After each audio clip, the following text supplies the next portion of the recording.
Paypay pa more mga kapuso. 16 na lugar sa bansa ang pinaalerto muli sa matinding init at alinsangan ngayong Miyerkules. Ayon sa Pag-asa, posibleng umabot sa danger level na 44 degrees Celsius na heat index sa Dagupan, Pangasinan. 43 degrees Celsius naman sa Sangley Point, Cavite, Virac, Catanduanes at sa Butuan, Agusan del Norte.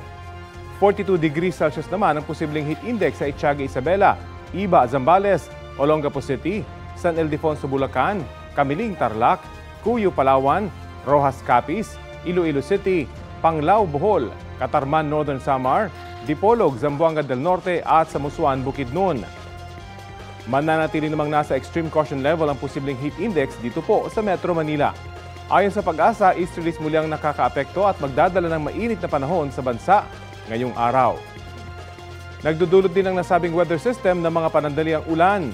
Base sa rainfall forecast ng Metro Weather, ilang panig ng Northern at Southern Luzon, Zambales, Visayas at Mindanao ang uulanin sa mga susunod na oras.